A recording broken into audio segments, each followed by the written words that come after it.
Men captured in war were registered, their names written down, their status fixed, their treatment, however brutal, constrained by rules. Anna wasn't. No paperwork, no classification, no record she existed at all. That single difference mattered more than weapons or walls, because registration meant protection, and Anna was captured without it. This is why women taken in World War II didn't enter the same war as men.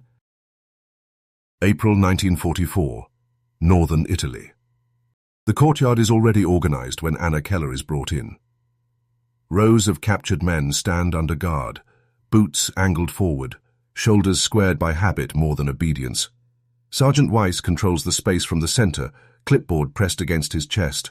He calls names. A man answers. A pencil moves. Another name follows. Each entry fixes a status, however grim. Each mark places a boundary around what can happen next. This is how captivity begins for men. Anna watches the process and waits for it to reach her. She assumes it will. Capture follows order. Even defeat has procedure. Once your name is written down, you exist inside a system. Someone is responsible for you. Someone is accountable. She steps forward when there's an opening in the line. Before she reaches Weiss, a hand intercepts her path. The grip is light, practiced, almost absent of emotion. An unidentified guard turns her away from the registration table and gestures toward a side entrance. No explanation, no raised voice, just direction. Behind her, Weiss keeps counting. The pencil never pauses. Inside the building, the sound drops away. The hallway is intact, swept clean, untouched by damage. This is not an intake area. There are no forms stacked on a desk, no guard stationed to supervise, no sign explaining purpose. A table sits off to one side. Chairs are scattered, as if borrowed. The guard points to one of them. Anna sits. She waits for the moment that makes this official. A question. A demand. Something that defines who she is now. Nothing happens. Minutes pass without acknowledgement. Footsteps move past the door, busy with matters that do not include her. She listens closely. From outside, she hears Weiss again. More names. More numbers. The rhythm of classification tightening. Men are being separated into groups, assigned to futures that are already narrowing. Anna has not been assigned anything. A cup is placed briefly on the table, then removed before she can touch it. No apology. No comment. The message is subtle but clear. Nothing here is guaranteed. She keeps her hands still. Drawing attention suddenly feels like an error. The door opens. The same guard returns and stops beside her chair instead of across from it. He looks at her hands, then her face, then the empty table. There is no curiosity in his expression, only assessment. She waits for a question. It never comes. Instead, he gestures toward another corridor, one she hasn't seen yet. No paperwork appears. No escort is called. There is no mention of where she's going or why. Anna stands too quickly. The chair scrapes loudly against the floor. The sound feels wrong, excessive. She notices immediately and adjusts, lowering her gaze, shortening her movements. She understands now that visibility does not mean safety here. They move deeper into the building. Not toward confinement, not toward the yard, away from the system entirely. As they pass an open doorway, Anna glimpses the courtyard one last time. The men are now divided into smaller groups. Someone is writing again. Weiss is still there, still counting. The process has advanced. It has done so without her. The realization settles with clarity, not panic. Processing is not punishment. It is containment. It creates limits. It assigns responsibility. It ensures that someone is accountable for what happens next. Anna has not been delayed in that process. She has been removed from it. They stop at an unmarked door. The The guard opens it and steps aside, allowing her to enter first. Anna does, because refusal would require rules to push against, and none have been offered. The door closes behind her. Outside, men have entered captivity. Inside, Anna Keller has entered a different war, one without records, oversight, or protection. Anna waits for the questioning to start. That expectation isn't optimism, it's habit. After capture comes interrogation. Someone asks who you are, what you were doing, why you were there. Answers become anchors. Even hostile systems announce themselves eventually. Once questions are asked, a record begins to exist. No one questions her. Instead, she is moved. A door opens. A brief instruction follows. Here. Wait. Not now. Corporal Brandt delivers each command without looking at her directly, his tone flat, uncommitted. He never introduces himself. He never writes anything down. When she asks how long she will be there, he shrugs, as if time is not his concern. She is taken from one room to another, then back again. None of them feel permanent. None of them feel official. Chairs are different. Lighting changes. Windows appear and disappear. The pattern isn't random, but it isn't explained either. She begins to understand that the movement itself is the point. No guard is assigned to her. That detail registers slowly. Guards imply boundaries. They define where you can and cannot go. With the men, those boundaries are obvious. Anna sees them in passing, escorted in pairs, hands visible, always counted. A guard stops them at intersections. Another checks a list before allowing them through. Their captivity is controlled, but it is also documented. She has no escort. When she is told to move, she moves alone. When she is told to wait, she waits unobserved. Doors are left unlocked. Hallways remain empty. The absence feels intentional, as though responsibility has been deliberately avoided. Brandt returns later with a new instruction. He tells her to clean a room. No tools are provided beyond a cloth and a bucket. No one notes that she was there. When she finishes, he nods once and tells her to wait again. There is no acknowledgement that the task has been completed. No indication that it mattered. Nothing she does is recorded. Meals arrive irregularly. Sometimes food is set down without a word. Sometimes hours pass without anything appearing. When she asks if she has missed a schedule, Brandt responds with a vague gesture, as if the concept doesn't apply. She begins to eat quickly when food is offered, not from hunger alone, but from uncertainty. Across the corridor, she catches glimpses of the male prisoners. They are marched in groups, counted before movement, counted again after. Someone checks a ledger. Someone else watches the door. Their days are constrained by routines they did not choose, but those routines still exist. The system knows where they are supposed to be. Anna realizes the system does not care where she is at all. The difference grows more pronounced with time. The men are reprimanded when they step out of line. Anna is corrected only when she draws attention. Brandt doesn't warn her.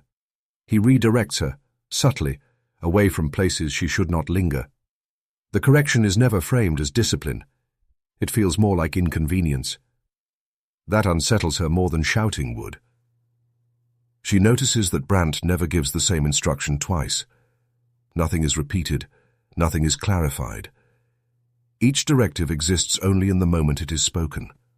Once carried out, it vanishes. There is no reference to it later, no consequence for misunderstanding, no follow-up. It becomes clear that she is not expected to remember anything. That realization changes how she behaves. She stops asking for confirmation, stops seeking structure. She listens instead for tone, for pauses, for what is not said. Compliance becomes instinctive rather than deliberate. Hours pass, or perhaps days. Without documentation, time loses its edges. She begins to measure it by movement, how often she is told to stand, to sit, to relocate. Each instruction reinforces the same truth. Nothing ties her to a place long enough for it to become familiar. The men, by contrast, remain contained within visible limits. Their confinement is harsh, but stable. Anna's situation has no shape at all. The escalation is quiet, but decisive. She understands now that she is not waiting her turn. There is no turn. Interrogation is not delayed, it is irrelevant. Processing is not pending, it is unnecessary. She has been excluded from the system that defines prisoners. And exclusion carries its own logic. Rules restrict behavior. Records create accountability. Without either, authority becomes personal. Brandt's power does not come from rank or paperwork. It comes from discretion. He decides where she goes next because nothing prevents him from doing so. That is the moment the fear changes. Confinement would at least mean limits. This means possibility.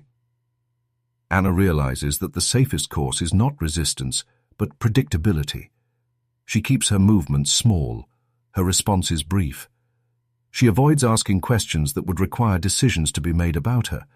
As long as she does not force clarity, the ambiguity continues, and with it, a fragile kind of safety.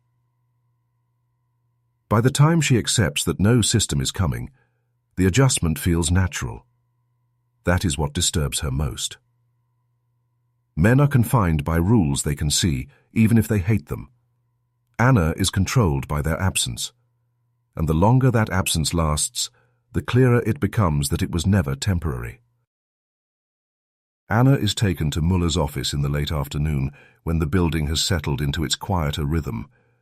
The corridors are emptier, the movements fewer. Decisions, she senses, are made at this hour. Camp Administrator Muller sits behind a narrow desk with nothing personal on it. No photographs, no papers left out.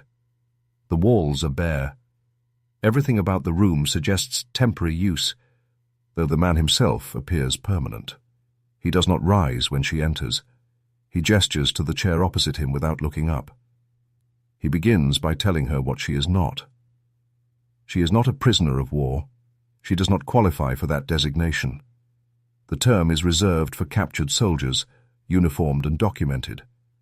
He says this as if reading from a manual he no longer needs to consult. She is also not a civilian detainee. Civilians, he explains, fall under a different administrative category, one that requires notification and oversight. Her situation does not fit there either. Muller pauses, as though expecting her to fill the gap. Anna waits. He clears his throat and continues, explaining that her status is temporary. The word is delivered carefully, positioned to reassure. Temporary arrangements, he says, are often necessary in wartime. This separation, this lack of classification, is presented as a precaution, a protective measure until matters can be clarified. He never specifies what needs clarification. Anna asks when that will happen. Muller looks at her for the first time. His expression is neutral, practiced. He tells her it depends, on availability, on circumstances, on decisions made above his level. The explanation contains no timeline, no mechanism, no path forward. The meeting ends as abruptly as it began. Muller stands, signaling that whatever authority he has exercised is complete. There is no record created, no document signed. Anna is escorted out by a guard. O was not present when she entered. The separation becomes immediate. That evening she is no longer permitted to pass through the same corridors as the men. Routes she has walked before are now blocked. When she asks why, she is told it is for her own safety. The phrase is repeated without variation, as if consistency itself gives it meaning. She sees the male prisoners only at a distance now, through windows, across courtyards. Their movements remain regimented, predictable. Guards accompany them. Lists follow them. Even punishment follows established patterns. Anna is moved elsewhere. The new space assigned to her is smaller, quieter, removed from the central flow of the camp. It contains no lock on the inside. The guard tells her this is intentional. Isolation, he explains, reduces risk. Fewer interactions mean fewer complications. Protection, again. It is here that she meets Marta Novak. Marta is older, thinner, and far less surprised by any of this. She sits on the edge of the bunk, as if it belongs to no one, watching Anna with a familiarity that unsettles her. There is no introduction. Names are exchanged briefly, without ceremony. Anna asks how long Marta has been there. Marta considers the question. Then she answers without giving a number. She says she arrived under similar circumstances. She was told the same thing: temporary, protective, administrative. Anna asks when it ended. Marta does not answer immediately. Instead, she asks Anna whether Muller used the word clarified. When Anna nods, Marta exhales slowly, as if confirming a private calculation. "It doesn't end," she says. "It just changes shape." Marta explains that the lack of classification is the point. Without status, there is no schedule. Without a category, there is no procedure to complete. Time stretches, because nothing is moving toward resolution. Each day exists independently of the last. Anna asks why the men are treated differently. Marta's answer is simple. Men are problems that must be managed. Women, she says, are complications that must be contained. Management requires systems. Containment does not. The days that follow confirm this logic. Anna's routine dissolves. She is assigned tasks sporadically, always verbally, always without acknowledgement afterward. Cleaning, carrying supplies, waiting. Instructions are given by different people, none of whom appear to communicate with each other. No one checks whether she has completed what she was told to do. No one follows up when she is idle. The isolation deepens. Doors remain unlocked, yet movement is discouraged through suggestion rather than force. Not there. Later. Stay here. Each phrase nudges her away from decision-making without establishing clear boundaries. The absence of rules becomes its own constraint. She notices that requests for clarification are met with discomfort. Guards avoid eye contact. Administrators deflect. The system seems allergic to definition. The less she asks, the smoother things proceed. Marta notices this too. She tells Anna that questions create records, even if unofficial ones. Records invite responsibility. Responsibility is what the camp has avoided by leaving them unclassified. The safest position, Marta explains, is to require nothing from anyone. Anna begins to understand the danger structurally, not emotionally. Status limits harm because it creates expectations. A prisoner of war is owed rations, shelter, documentation. A civilian detainee is owed notification, review, eventual release. Even violations of those expectations can be measured against something. Anna is owed nothing. The separation from the men becomes permanent without announcement. Days pass without her crossing their path. Their presence fades into background noise, then into absence. When she asks about the change, she is told it has always been this way. Marta shakes her head when Anna repeats that phrase later. "That's how you know it won't change," she says, "when they say it's always been this way." The realization settles slowly but decisively. Temporary does not mean short, it means undefined. Protection does not mean safety, it means removal. By the end of the week, Anna understands that classification is not a label applied after capture. It is the line that determines whether limits exist at all. The men cross that line on the first day. Their captivity, however harsh, operates within visible edges. Anna never crossed it. She remains unclassified and therefore unprotected. And as long as that status holds, anything that happens to her exists outside record, outside review, and outside the rules that govern war. Ernst Vogel does not announce himself as an authority figure. There is no introduction, no formal assumption of control. He simply becomes present. He appears in doorways, at intersections, beside carts carrying supplies. His uniform is ordinary, his rank unremarkable.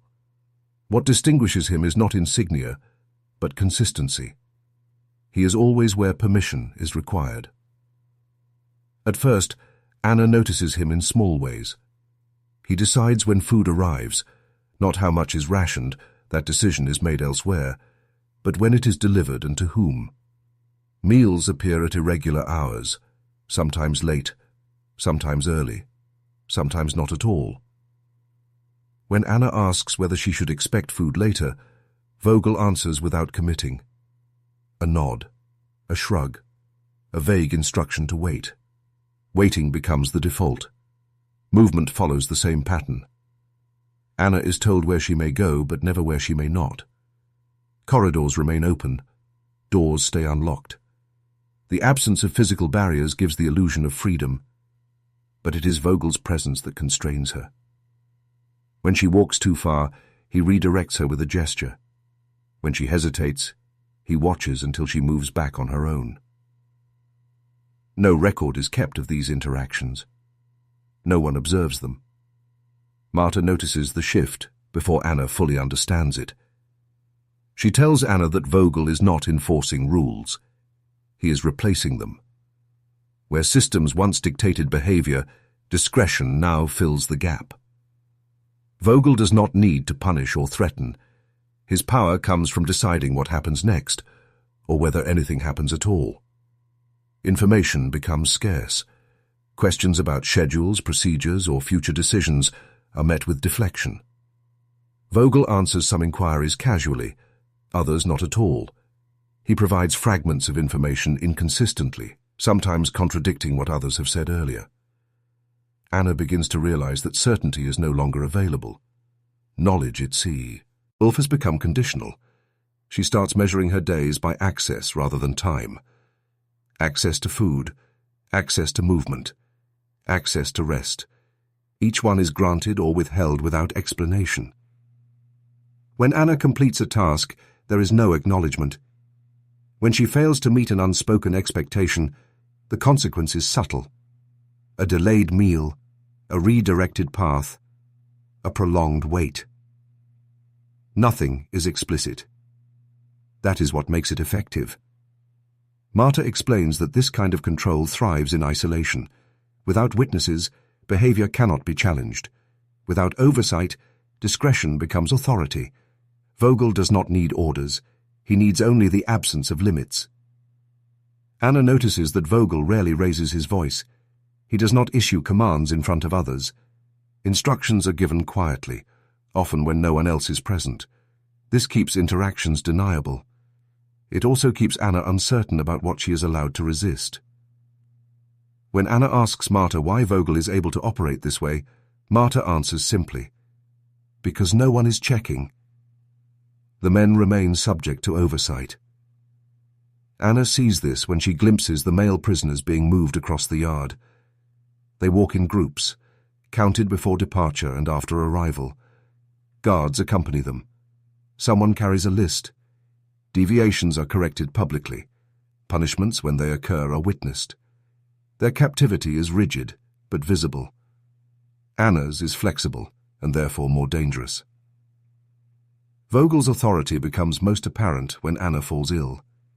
It begins as exhaustion, missed meals, irregular sleep. She asks for rest. Vogel listens, then tells her to wait. Hours pass.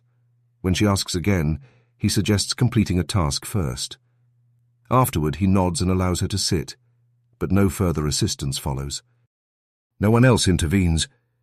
There is no infirmary assigned to her, no process for requesting care. Vogel decides whether her condition warrants attention, and his decision remains unchallenged. The lack of urgency communicates something more clearly than words. Her well-being is negotiable. Marta watches this closely. She tells Anna that Vogel's discretion is not personal, it is structural. He has learned where the gaps are and how to occupy them. His power does not come from cruelty, but from opportunity. The system has left space unguarded, and he has stepped into it. Anna begins to adjust her behavior accordingly. She times her requests carefully. She avoids asking questions that would require Vogel to make decisions about her future. She limits her movements to areas she knows he expects her to be. When given instructions, she follows them precisely, not because she agrees, but because predictability reduces attention. Silence becomes a strategy. Vogel responds to this change. He stops explaining even the fragments he once offered. His instructions grow shorter, his presence less frequent, but more decisive. The less Anna demands clarity, the smoother her days become. This trade-off is unmistakable. Marta confirms it later, in a voice barely above a whisper. "Access is the currency," she says. "Once you understand that, you understand everything." The absence of witnesses amplifies this dynamic. Interactions between Anna and Vogel occur in transitional spaces, hallways, storage rooms, stairwells, places designed for movement, not observation. No one lingers there. No one stays long enough to notice patterns. Vogel chooses these locations deliberately.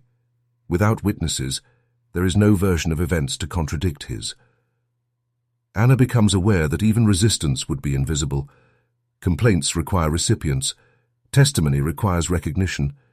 She has neither. Any attempt to assert herself would occur in isolation and disappear with her. This realization alters her understanding of captivity. For the men, captivity is confinement enforced by rules. Boundaries are visible, consequences are known, even punishment has a procedure. For Anna, captivity is exposure managed through access. Vogel does not need to threaten her with harm. The uncertainty does that work for him. Each interaction carries an unspoken question. What will be withheld next? Food? Movement? Information? The lack of predictability erodes resistance more effectively than force ever could. Marta warns Anna not to confuse Vogel's restraint with restraint itself. "He doesn't need to act," she says. "The system already gave him what he needs." Anna understands now why no one intervenes. Oversight requires classification. Records require status. Anna has neither. Her existence within the camp remains unofficial. As long as that holds, Vogel's discretion faces no challenge. The shift is complete. Power no longer flows from rank, policy, or command structure. It flows from proximity to resources and the freedom to deny them. Vogel controls access, and access defines survival. This is not captivity, as the men experience it. They are constrained by rules. Anna is constrained by their absence, and in that absence, vulnerability becomes leverage. Anna does not decide to change. The change happens gradually, without a moment she can point to. It begins with silence. At first, she had asked questions because questions felt like orientation. Where am I supposed to go? What happens next? When will this be clarified? Each question assumed a system existed that could answer. Over time, she notices what follows every inquiry: delay, discomfort, attention, not answers. So she stops. Not all at once, just fewer questions each day. She lets instructions stand as they are given, even when they are incomplete. She no longer asks for clarification. She accepts ambiguity as a fixed condition, rather than a temporary error. The effect is immediate. Things move more smoothly. Guards linger less. Ernst Vogel's presence becomes briefer, more transactional. Instructions are delivered and withdrawn without commentary. The less she demands definition, the less friction she encounters. She begins to understand the pattern. Correcting assumptions had once felt necessary. When someone misidentified her role, her purpose, her status, she used to adjust the error instinctively. Accuracy mattered. Precision felt like self-preservation. Now she sees the cost of that instinct. Correction invites scrutiny. Scrutiny invites decisions. Decisions are dangerous when no framework exists to contain them. So she lets assumptions stand. If someone believes she belongs in a particular place, she remains there. If someone expects her to perform a task, she performs it without discussion. If she is forgotten, she stays forgotten. Identity becomes something she carries internally, not something she asserts. This restraint is not submission. It is calibration. Anna starts paying attention to spaces instead of people. She learns which corridors are used frequently and which are transitional. She notices where guards pause and where they pass through with outlooking. She times her movements to coincide with shift changes, meal deliveries, moments of routine distraction. Visibility becomes something she can manage by position rather than behavior. She discovers that the safest places are neither hidden nor central, but overlooked. Corners of rooms, thresholds, spaces near doorways where movement is expected, but presence is not questioned. She positions herself where she can be seen without being noticed, present without being addressed. Marta watches this transformation quietly. She does not comment at first. Later, when Anna asks how she learned these things, Marta answers without nostalgia. She says you learn by staying long enough. You learn by observing who is left alone and who is not. You learn by understanding that attention is a finite resource. Anna absorbs this lesson quickly. She stops reacting to inconsistency. Meals arrive late or not at all. She adjusts without protest.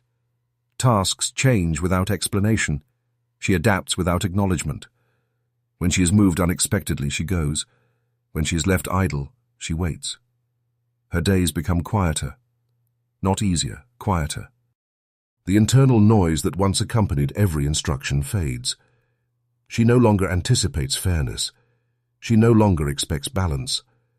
She understands now that safety comes not from asserting herself, but from minimizing the need for anyone to think about her at all. This realization alters how she carries herself.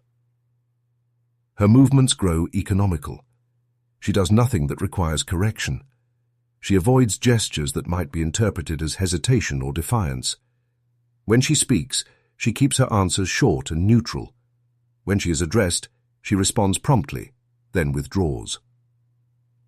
Over time, this behavior produces a subtle result. She becomes forgettable. Guards pass her without comment. Administrators step around her as if she is part of the environment rather than a person awaiting decision. Ernst Vogel's attention shifts elsewhere. He no longer tests her with delayed access or ambiguous instructions.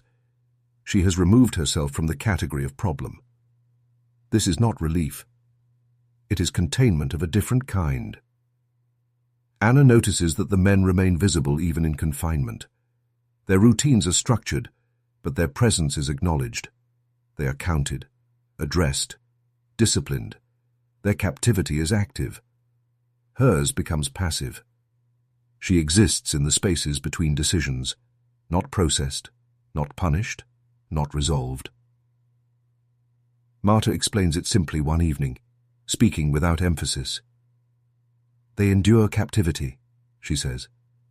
We navigate exposure.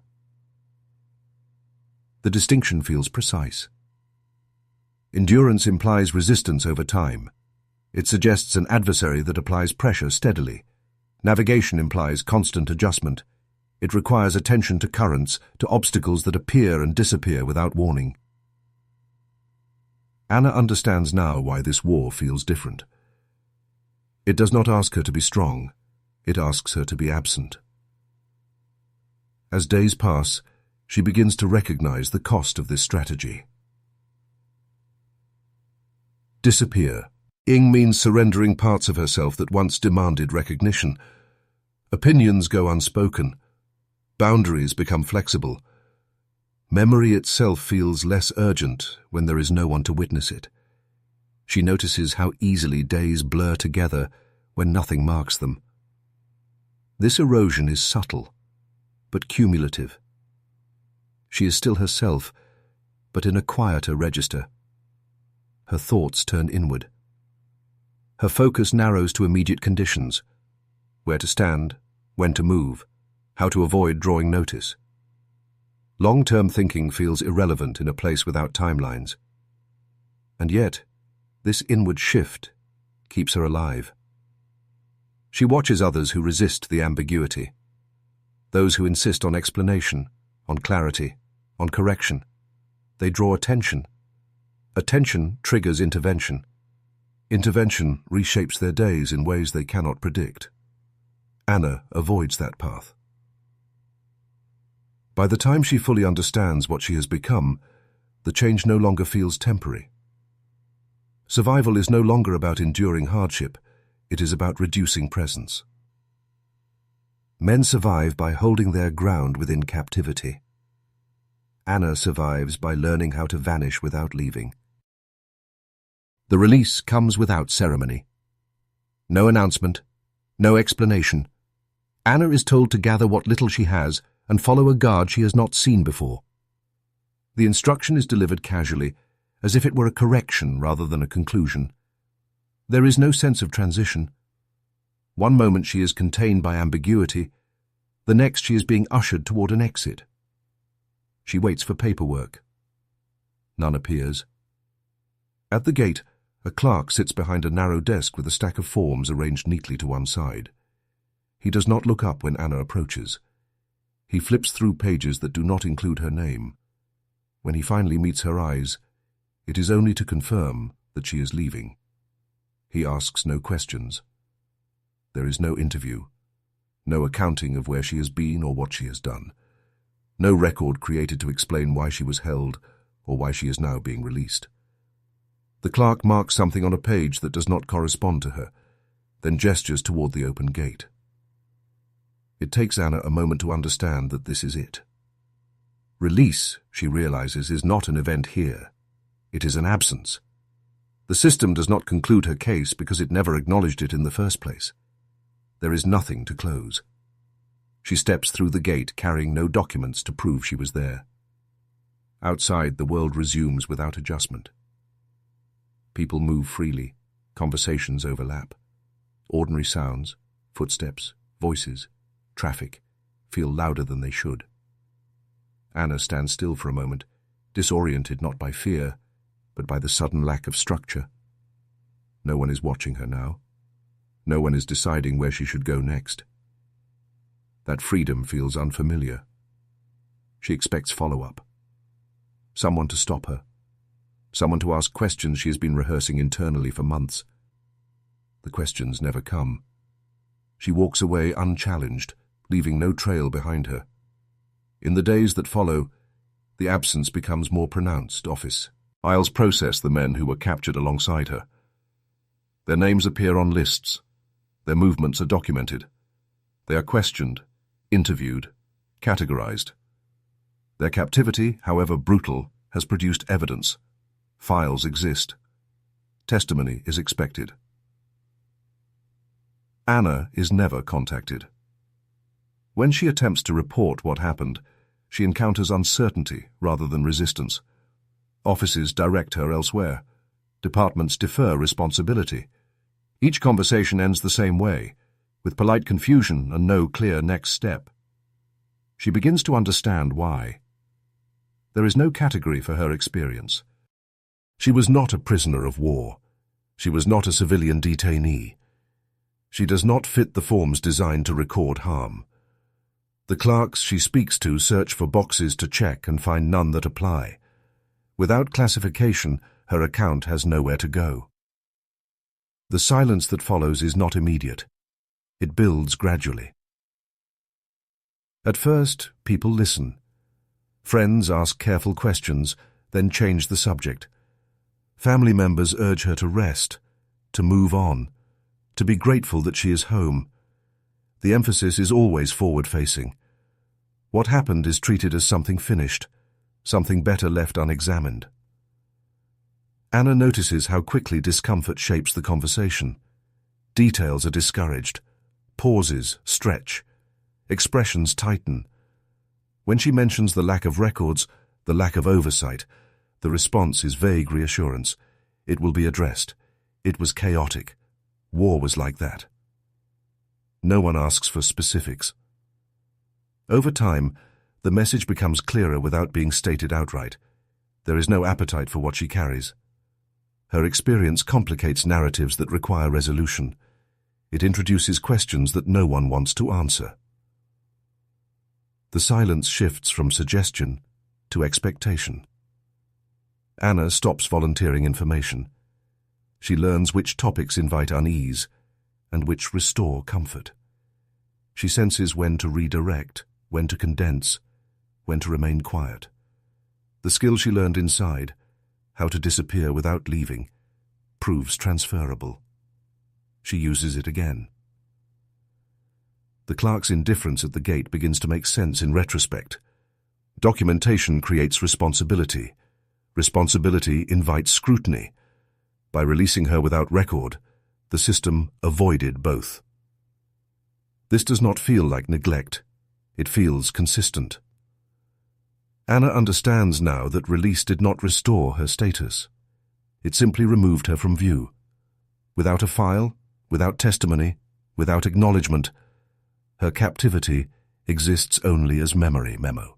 WWII, she learns, is easy to question when it stands alone. The war does not end when she leaves custody. It continues in the effort required to remain credible, in the calculation of how much to say, in the quiet awareness that her experience is unofficial and therefore disposable.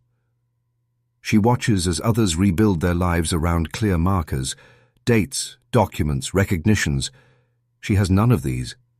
Her return leaves no imprint on the public record. The absence is not corrected over time. It settles. In that absence, Anna recognizes the final consequence of being unclassified. Inside the camp, it meant vulnerability. Outside it, it means erasure.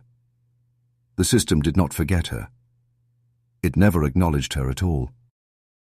For a long time, Anna believes what happened to her might have been an exception.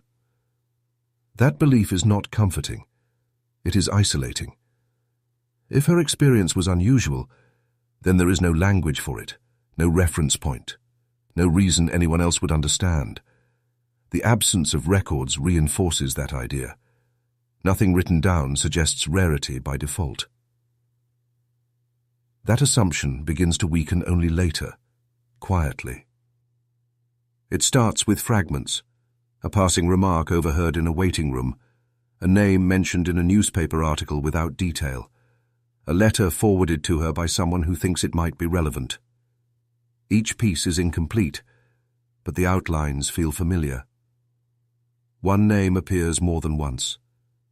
Elena Rossi. Elena had been captured months before Anna, on a different front. The circumstances were not identical.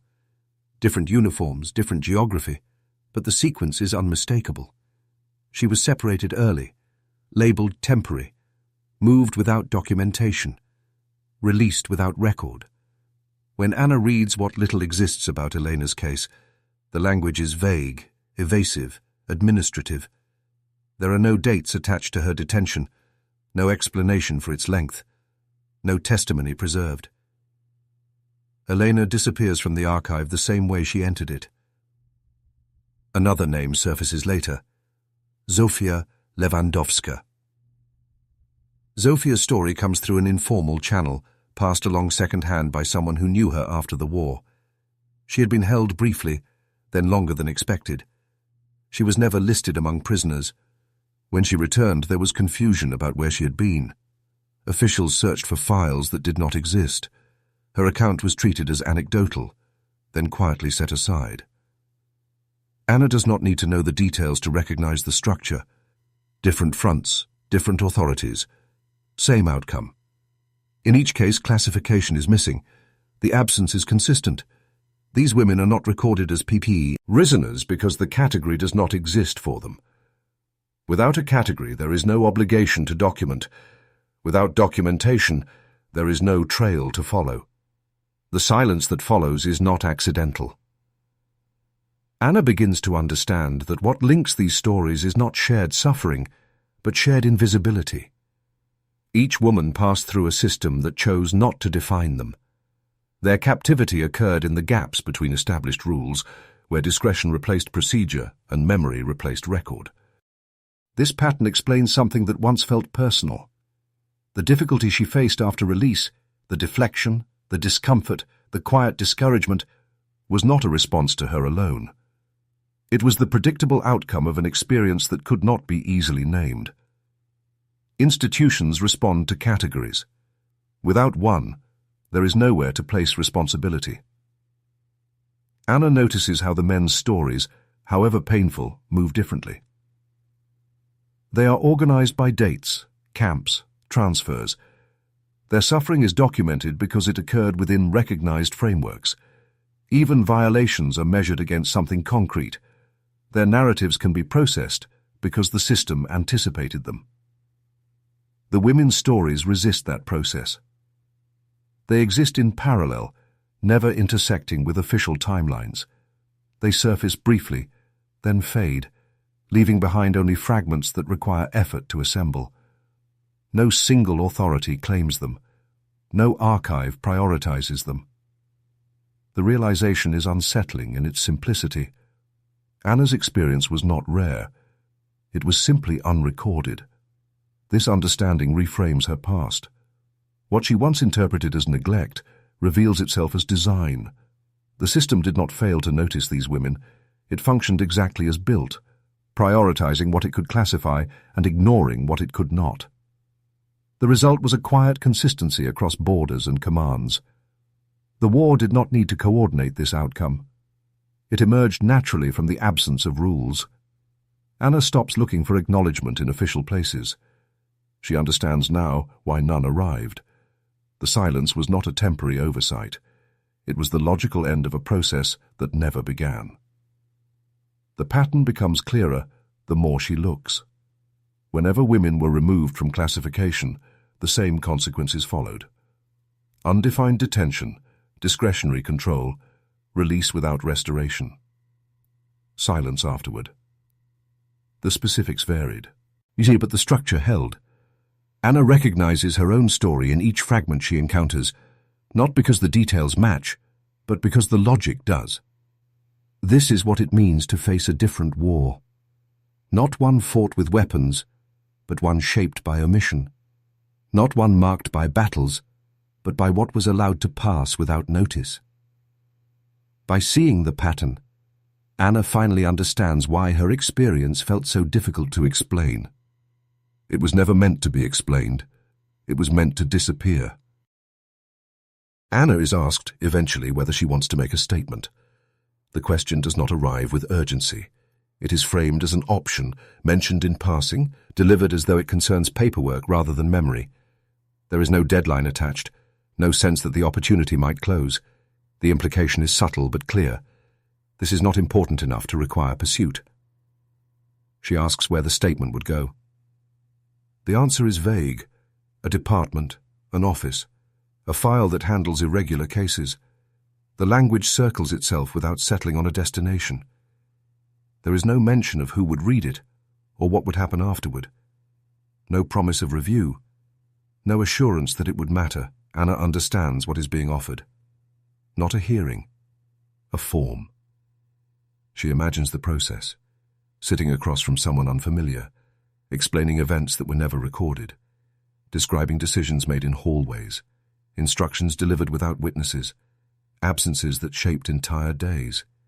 She imagines the pauses, the clarifying questions, the quiet skepticism that follows experiences that do not fit established templates. She imagines the file it would produce. Thin, incomplete, easy to close. Nothing in her experience suggests that this effort would create recognition. It would only translate something lived into something administrative, stripped of context and resolution. The system would accept the paper, not the responsibility. Anna does not refuse to testify. She simply never does. Time passes. The question is not repeated. No reminder arrives. The option dissolves quietly, as options often do when no one is invested in the outcome. The absence feels familiar, It mirrors the way she entered captivity and the way she left it. Without record. Her name does not appear in reports. No date marks her detention. There is no entry that traces her movement from capture to release. If a file exists at all, it contains little more than confirmation that she is no longer missing. The men's records grow thick. Transfers, locations, dates, even violations are noted, categorized, cross-referenced. Their suffering is archived because it occurred within boundaries the system recognizes. There is material to study, to cite, to memorialize. Anna's experience leaves no such trail. When people speak about the war later, they speak in numbers. Prisoners taken, prisoners released, casualties counted. The language of accounting dominates. It provides clarity. It offers distance. It allows for closure. Anna listens and says nothing. Her silence is not agreement. It is adaptation. She has learned what happens when absence meets bureaucracy. Without proof, memory becomes negotiable.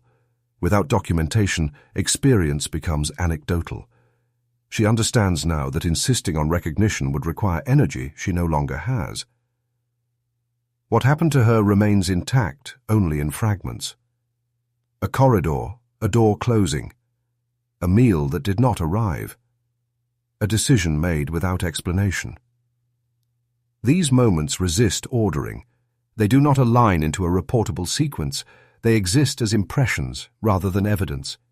No archive is built to preserve impressions. Anna keeps them anyway. Not to vindicate herself.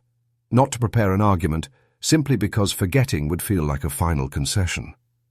The war she survived did not end with release, and it did not conclude with testimony. It ended the way it was conducted, quietly, without acknowledgement, outside the structures designed to remember. Years later, when asked where she was during that period, Anna answers carefully. She does not lie. She does not elaborate. She gives just enough information to move the conversation forward and no more. The skill is familiar. It is the same one that kept her alive when questions were dangerous and clarity invited attention. Some wars leave scars that can be pointed to. Some leave graves that can be visited. This one leers. Ves, neither. It leaves gaps. It leaves silences.